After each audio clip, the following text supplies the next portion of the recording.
baby, come. Let's sit down. Come sit down. No, you're a fucking. Hi guys, welcome back to my channel. If you're new, welcome to my channel. My name is Stephanie. It's Anya Steph Anya for short, and I'm a licensed marriage and family therapist. Today, I'm going to be breaking down everything that we saw unfold between Huda and Jeremiah on Love Island Season 7. If you're curious, stay tuned.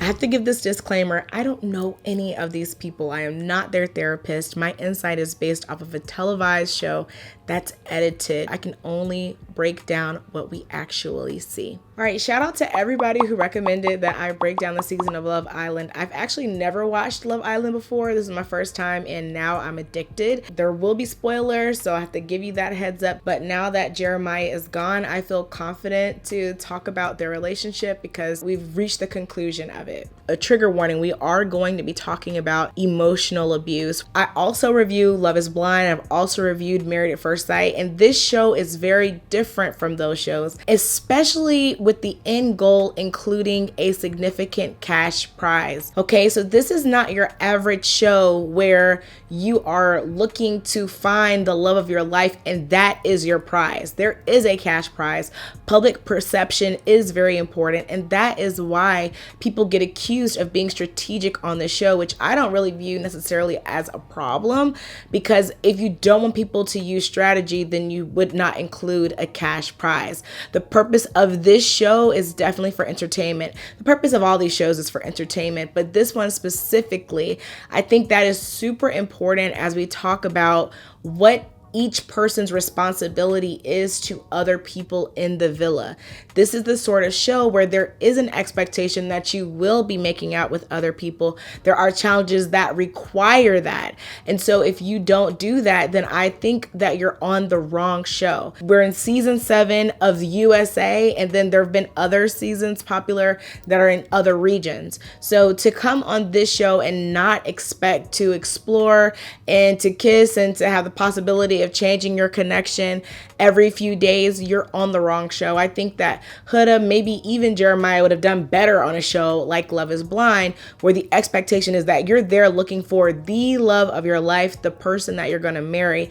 Now, you can meet the person you're going to marry in any context. I could go to the gas station and meet someone and they end up being the love of my life. So not saying that it's not possible to find real love on Love Island. We know that it has happened. But what I'm saying is that I don't think it's fair to hold people up to a standard with the expectation that they are going to only be invested or involved with this one person when the entire premise of the show is having fun, making out with a bunch of different people. Let's talk about how Jeremiah and Huda started their relationship. So in the very first coupling, the rules were that each girl would pick 2 guys to make out with, and then she would pick which guy she wants to be in a couple with. Each girl had the opportunity to pick someone who may already be in a couple and still that guy if they wanted them for themselves. So when it was Jeremiah's turn to be kissed by a second girl after Hood had already picked him, he just turned his head and let the girl kiss him on the cheek to show that he's loyal to Huda. Now, this is the first question people were bringing up in the very beginning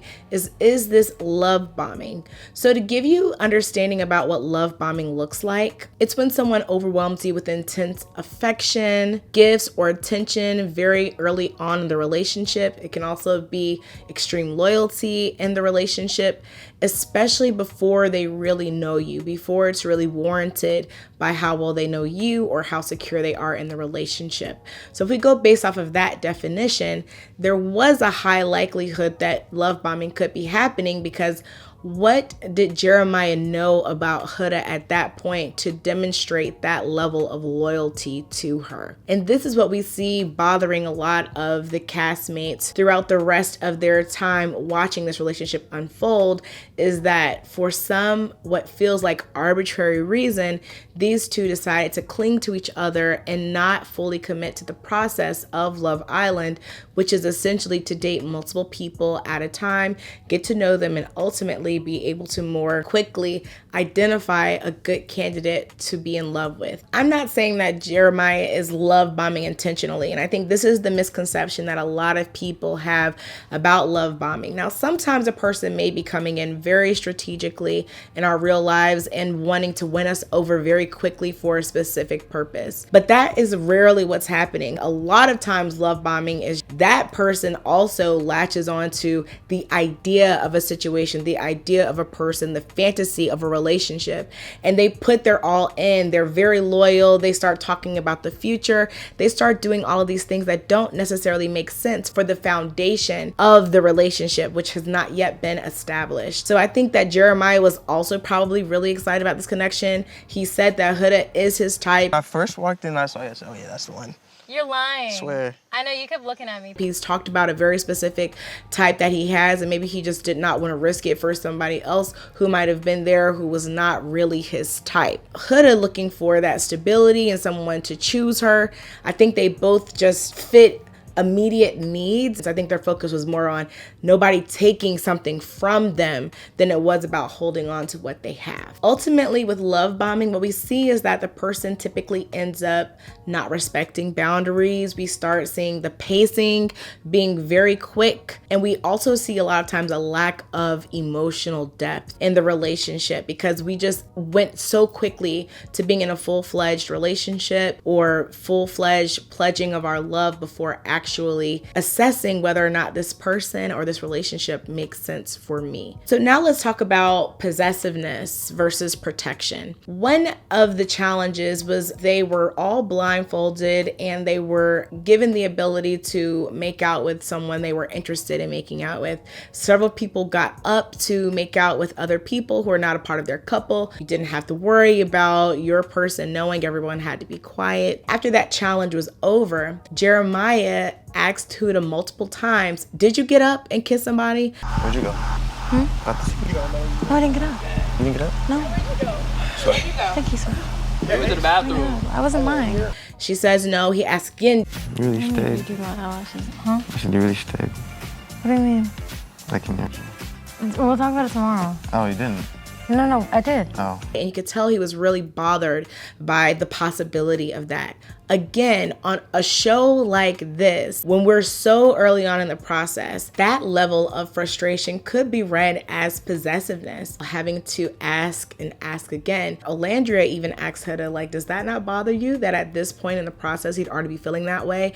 Jeremiah thought that I got up for the thing. Does his reaction not kind of like scare you a little bit? Because it's like, I don't know. it's literally, we just made 24 hours. I feel like it's okay for them to be this obsessed with me because I'm like, why the That's scary. Huda's response was like, no, I love for my man to be obsessed with me. So that lets you know that Huda is used to this type of dynamic and actually prefers it. She prefers a man to be all about her and to make her feel special, even if it might show itself as possessiveness or jealousy. So that lets me know that Huda probably has a history of attracting men like this or being attracted to men like this, which makes sense since she exhibits the same behaviors. If you don't quit it right now, thank you.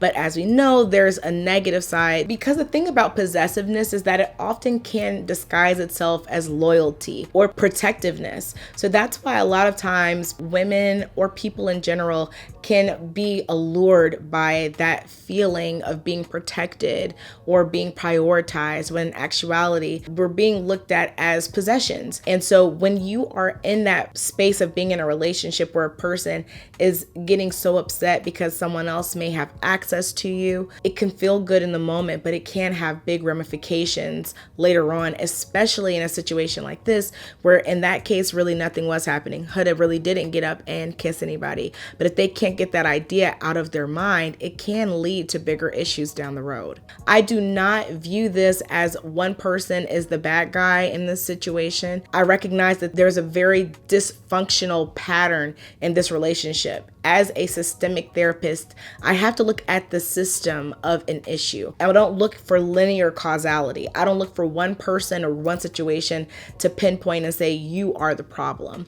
What I'm looking for is to understand which behaviors contribute to other other behaviors. And I believe that both of these people held some responsibility in what happened in the relationship, and not just them. There's also the larger system of the viewers, the infamous America vote for the Bombshells. So we are going to get there. But I just want to point out some of the earliest things that I was making note of as we were looking at how this relationship unfolded. Now let's talk about influence and insecurity. One of the top themes that we see playing out in this relationship is that the couple has one understanding, then they have understandings as individuals, and then there's the larger group of their fellow castmates having views about the relationship. A couple of the main influencers of this relationship are Nick and Ace, especially Nick, because Jeremiah and Nick have such a close bond that when Huda tells Jeremiah that she's a mother, basically she tells him, I'm going to tell Nick because I know that you're best friend in here and you need someone to talk to about it. And that's where we got the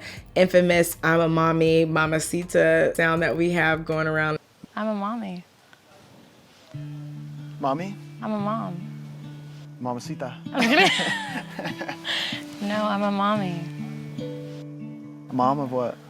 A dog? Nick has a lot of influence over Jeremiah's perspective on the relationship, but Nick is highly influenced by Ace, and we might do a video about Ace as well. Nick says to Jeremiah, Sometimes I think she really does like you, and then sometimes I'm like, she's just being like way too closed off for it, like to be date 8. And I think that you enjoy her, but sometimes I think that she's just like the safest. Interesting. and so Jeremiah starts pulling away from Huda. She's like, what's going on? You don't normally act like this. And then she provides him with some reassurance. Your shit is my shit. Your shit is never too much for me. If someone mess with you, they mess with me. Fuck you. You the op now. Word? Yeah.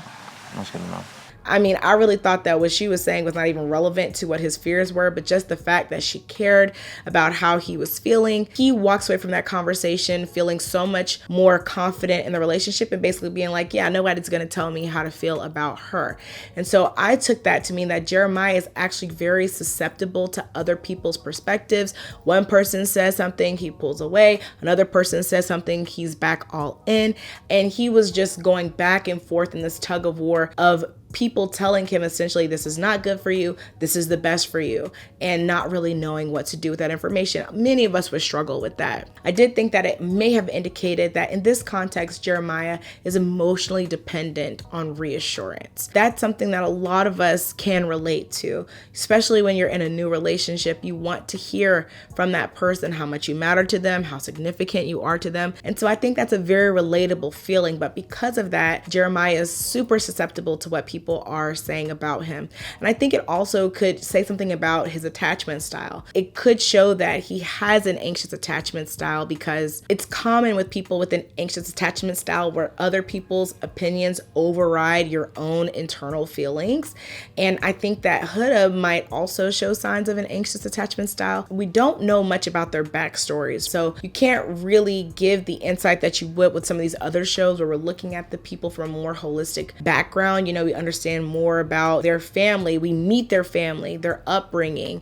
We might meet their friends. On those shows, we get a lot more insight. On Love Island, you really are just looking at however this person is presenting themselves to the audience, and we don't really have anything else, because I would suspect that Huda's probably experienced some traumas that contribute to how she clings, and also the way that she erupts when she feels insecure within a relationship. We'll talk about the public perception and that's impact on the growing distrust within their relationship. Huda tells Jeremiah that she would like for him to step up like she sees some of the other guys doing. Ace is being very intentional and courting Shelly. Mind you, at the time he's with Amaya, so do with that what you will. But you know, she sees Taylor initiating a dance class with Olandria, also, which was influenced by Ace, but again, we'll get to that later. I believe that in seeing that, Huda started feeling again like maybe I'm not a priority, because why are these other guys putting in so much energy to court and win over their women, and you're not putting in that effort or energy? That's the challenge with attaching so quickly, right? What does Jeremiah really need to earn in this context at this point? You're pretty much telling new people who come in that you guys are practically closed off. We're probably like the strongest couple in here. Are you guys like officially closed off? We're not officially closed off in word terms, but Right. but as of right now, like He doesn't want nobody else. I don't really want nobody else.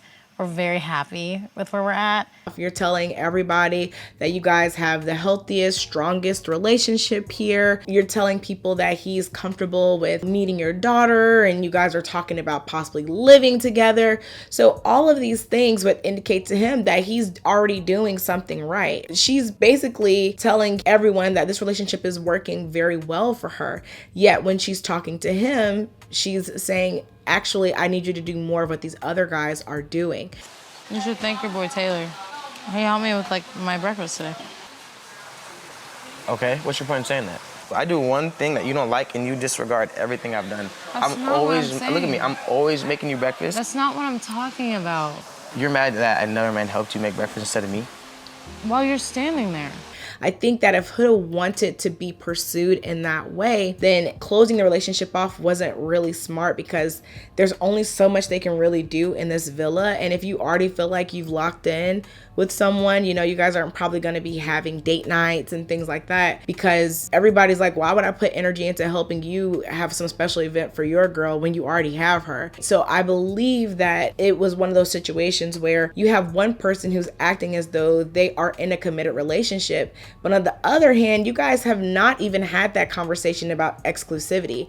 You're both saying that you're open, but you're acting as though you're not. So Huda has expectations of Jeremiah, not only as somebody pursuing her, but really as a boyfriend. Yet they have not put that label on the relationship, and he doesn't really owe that to her. If anything, this would be a perfect time for her to recognize, this guy isn't really giving me what I want at this point. Maybe I should continue exploring other connections as everyone else is doing in the villa. But instead of doing that, she is criticizing Jeremiah instead of just telling him, I like it to come from you, but if that's not really in alignment with what you're expecting out of this experience, let me know and I'll continue pursuing other people and you can as well. But because they both were bringing such possessiveness, that was not even an option. This is where we see those earliest signs of controlling behavior through nitpicking and potentially emotional manipulation. It's like, you need to be who I need you to be in this relationship. And we even see Huda continuing those behaviors in her next relationship. You went through every person and then you skipped me.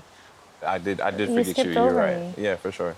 However, there's a difference in how it's responded to. The ultimate pitfall of this relationship is when they introduce the new bombshells and America has the opportunity to vote for who they think each bombshell should be with. The big moment is when America voted to put Jeremiah with the one female bombshell. Because Jeremiah and this bombshell never really interacted, there's a lot of confusion as to why that would happen when Jeremiah and Huda have been so open about the fact that they are not really pursuing anyone else in the villa. And it leads to a lot of questions. And this is what I really want to talk about. I'm seeing a lot of conversations online where people are irate with Huda. And really, it seems like no one is being empathetic toward what might be happening in her head that is leading to all of these behaviors. I'm not excusing the behaviors, but I don't think we're having enough conversation around the context with them. You have to understand there's a lot of uncertainty for them. Us in the outside world, we're able to watch the episode, watch breakdowns of it, look at their Instagram pages, have other conversations with people who are also watching it and see what their view is versus our view. They're limited there without phones. They don't understand the greater context. They don't know how they're being perceived. They're just living day to day in this villa without understanding what's even making it to final edits, which conversations are important enough for a storyline. They really don't know. For them, they both start asking basically, why would America make this decision when we've been very clear that we want to be together? And for both of them, up until this point, they probably thought that America loved them. You have to consider that. They probably thought until this point that with them locking in so early and being called the mom and dad of the group, they thought America loved them. So this was a major shock that America would ever vote for them not to be together. So now they're both trying to understand why. Jeremiah is like, do they really think I'd be a better fit with Iris? What we're seeing from Huda's perspective is this immediate move toward self-deprecation. Her first thought was, America thinks I'm not good enough for Jeremiah and hates me. Sit with that. Her first thought was that America doesn't think she's good enough for him. And so if that is her very first thought, that means that's probably something that she has been battling with internally. She's probably been having that question about if she is good enough for him, about maybe if she's bringing too much baggage into his life. Okay, so she's already dealing with that insecurity, and then America's vote magnified that for her. So we're starting to see that self-deprecation taking her security and confidence down in the situation. And ultimately, we see a lot of emotional dysregulation with very limited or no use of coping skills. I say limited because we do see her trying to talk with the other girls about it, which talking with your friends about what you're dealing with can be a great coping mechanism. Sometimes they can provide you with different perspectives or just validate your experience, give you a hug. All of these things happened. So I think she did try to use some coping mechanisms. However, they were not effective because what she was really wanting was the comfort of Jeremiah. She wanted to hear from him, don't worry, there's no other girl here for me. I don't know why America voted this way, but we're still together, and when it's time to couple up again, it's going to be us again. That's what she really wanted, was that reassurance from him. But what ends up happening is that for some reason, Jeremiah doesn't comfort her at all. Shoulda, coulda, would have. In my head, I didn't want to, so I did it. Now, what he's saying is that he actually shut down in that moment. He was so overwhelmed and he froze up and didn't know what to do. There's no way for me to like explain what happened last night. All I can chalk it up to is like I froze, I shut down. I just had nothing left to give anybody. What's interesting about that is that we do see him having conversations with the guys. We see him having conversations with Iris. I don't even remember seeing him give Huda a hug after it was decided that Charlie was going home, because it was her, Charlie, or Taylor who were on the chopping block. And so it was very interesting to see how that all unfolded. So now Huda is being told that America doesn't want her and Jeremiah together. They'd rather him be with Iris. Then Jeremiah does not come to comfort her when she almost went home. Meanwhile, Hannah's having like an emotional breakdown over Charlie leaving. She's crying, and Jeremiah is like practically stoic, just confused about what's going on, and seems to be more invested in what's happening with his friends rather than checking in on Huda. I'm not saying that that's wrong. I'm not saying that, you know, he had a responsibility to her, because remember, my whole point about the show is that this is not the type of show where you have to establish a commitment early on. It's actually frowned upon. They've actually been punished for that. We'll never really know why each person voted the way that they did, but my overall perspective is that they felt the relationship was toxic. And I think also, if we're being real, again, this show is for entertainment, I think a lot of people were just bored with that. They wanted to shake things up. What happens if he gets paired up with somebody else? Then what? And maybe some people really didn't like Huda and how she treated him and how she critiqued him about little things. So a lot of people probably viewed that as manipulation when she would say how she wanted him to behave in the relationship. I remember her telling him very clearly, You're never ever supposed to bring up any problems to anybody. I don't give a fuck who it is. you do not talk to other people about issues going on in our relationship. I think that's a fair rule if you're in a committed relationship.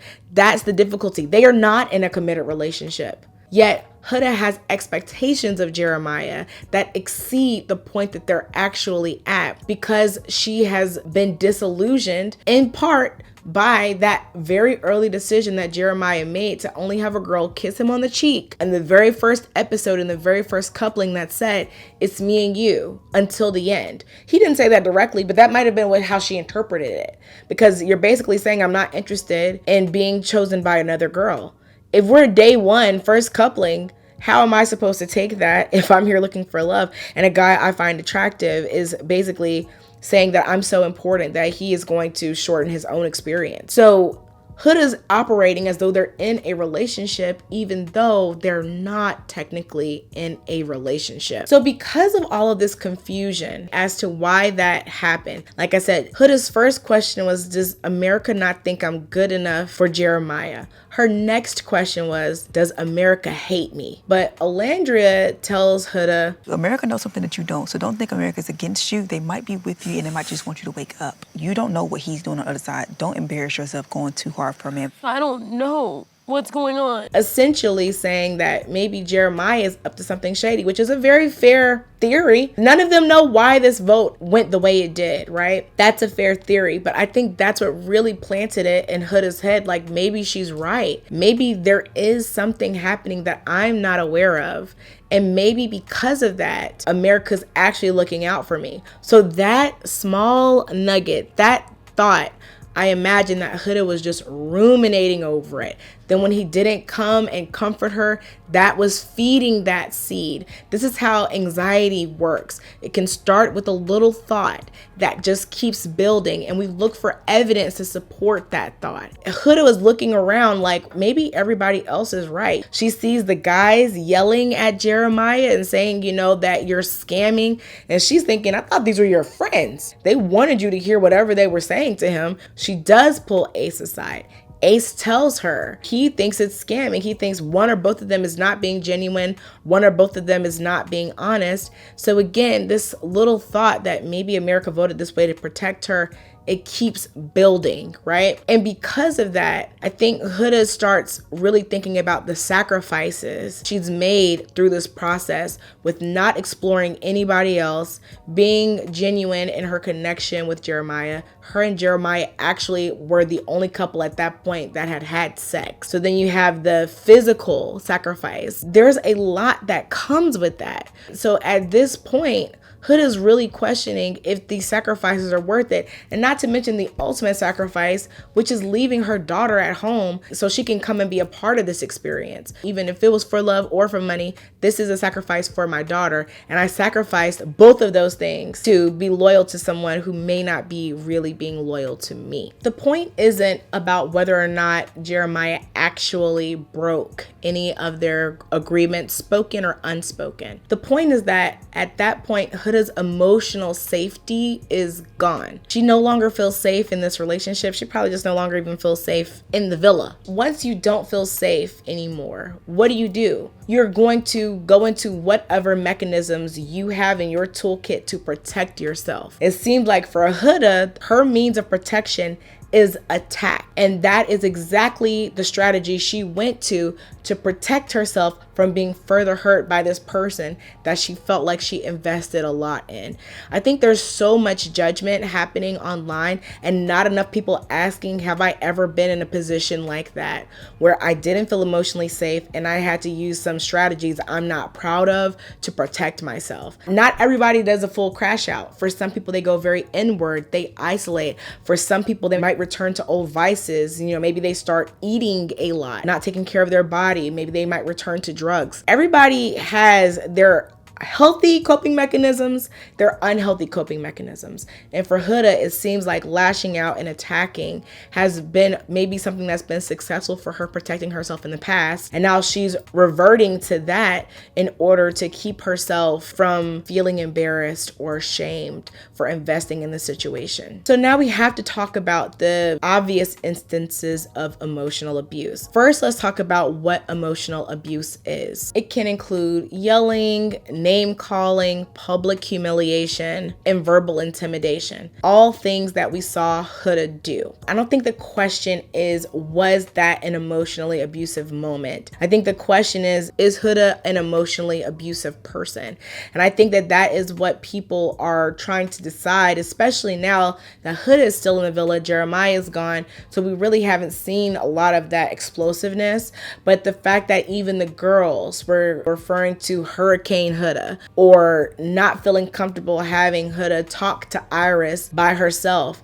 Even the other bombshells that came in with her, Pepe and Jalen, they were like, I don't know if we should leave her alone with Iris because I'm worried about what's going to happen. Those sort of things show you maybe even how they have experienced Huda off camera, things that we haven't seen, where everybody's a little bit on edge, a little bit nervous about where the end of this crash out is going to go. You could see Huda really struggling to control herself. I could see it. I see this happen in sessions where she would get a thought and just go with it like, I'm sorry, I gotta pull Iris and ask her. Okay. I have to. I don't give a f. I'm doing it anyway. and just charges. As soon as the thought happens, says she's going to the bathroom and instead sits there and eavesdrops on the boys' conversation. In this moment, it didn't seem like she was thinking very rationally about the consequences of her actions. And a lot of it can be like cultural. I don't know what type of home environment Huda grew up in. Some people grow up in environments where, you know, if you're upset with your siblings or your parents, you yell, you scream, and then by the end of the night, everybody's hugging and making up. That is the culture of some people's family. For some people, calling someone the B word or out of their name is not going to be something that even really shakes them for the rest of the day. It's frustrating in that moment, but it's not frustrating towards the end of the day.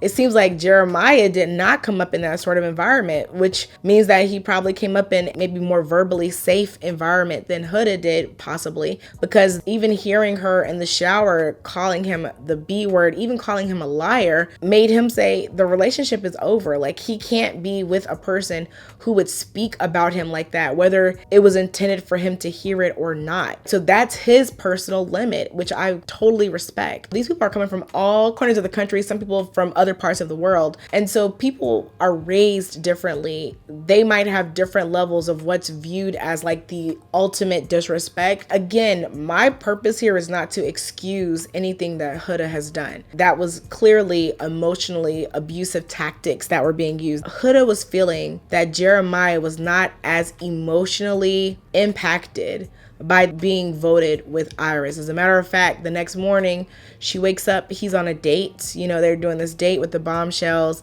Huda's like, how am I over here crashing out and you're literally having a fun date? Like, you're having a good time. And I think she just felt very alone. You know, I thought we had this unit and here you are actually enjoying yourself. And this takes us back to the love bombing conversation from the beginning. The reason we call it bombing, right, is because it's really fast. You know, that loyalty to her was expressed very early on to say, my priority is you. But then when it really mattered, when it was time for her to feel that support, when she almost went home, it was pulled away. And that is in accordance with what we would expect to see with love bombing.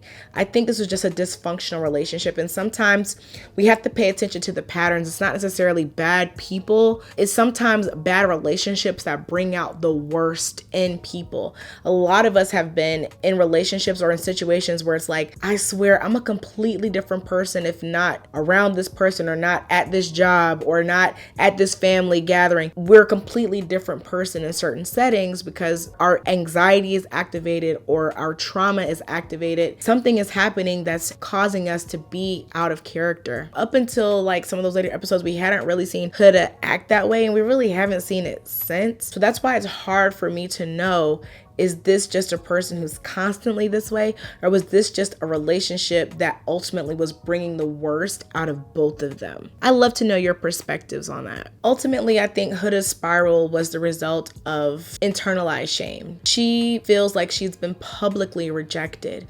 I mean, it's one thing for the man that you're with to say he doesn't want to be with you anymore, but for millions of viewers to say that they don't want you to be with this man that you feel is great. She's embarrassed and not even sure about what she should be embarrassed about. Should I be embarrassed that they don't want me with this great guy? Should I be embarrassed because this guy I thought was great is actually doing shady stuff behind my back and I didn't know? She doesn't know why she's being rejected. And then on top of that, for the guy in question to not really check in with her and then to go and have a good time, I think that she was just really, really questioning every decision she made up until that point in the villa. With $100,000 on the line and possibly meeting the love of your life, she had a lot at stake. And I think that she just was very emotionally dysregulated and did not have access to her coping skills, or was not utilizing her coping skills to help bring herself down so that she wouldn't use those strategies that were going to actually worsen her situation. At one point, Huda even says to Jeremiah. Stand up for yourself, Jeremiah. She wants him to stand up, not really to her, but I think she wants him to match her energy. She doesn't want to be the only person that's embarrassed for crashing out. And the fact that he's able to be much calmer than her in this situation makes her look even worse. And every time she has those moments, I think it compounds her guilt and shame because she feels like everyone is judging her and that she's making the wrong choices, but she's not even sure which choices she's made that are wrong. So I want us to remember that this relationship is not just messy. Unfortunately, it's deeply human. It's deeply flawed.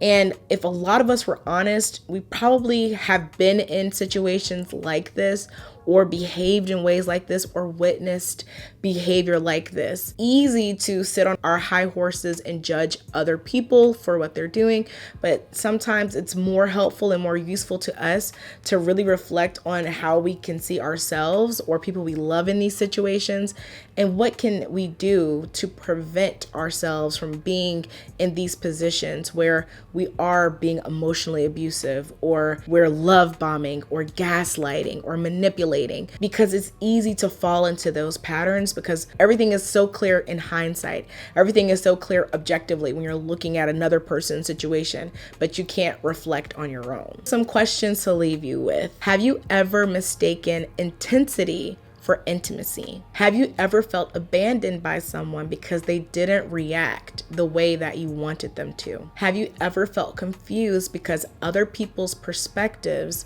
made you question your own internal truth? Have you ever experienced those things? And if so, I love to read about it in the comments. I appreciate you guys watching this breakdown. I know it's been a long time coming, but I did want to wait until one of them was out of the villa so that we could have a conclusion on that relationship. Let me know what other things you guys would like to see, if it's Love Island, if it's other shows or movies. I love doing these videos for you. So thank you for the recommendation, because now I have a new show that I'm obsessed with thanks to you all. I ask that you like this video, subscribe to my channel, share this video with anyone that you think might find it entertaining or educational. I appreciate you for watching this video all the way until the end. You didn't have to, but the fact that you did helps me out so much. So thank you, thank you, thank you.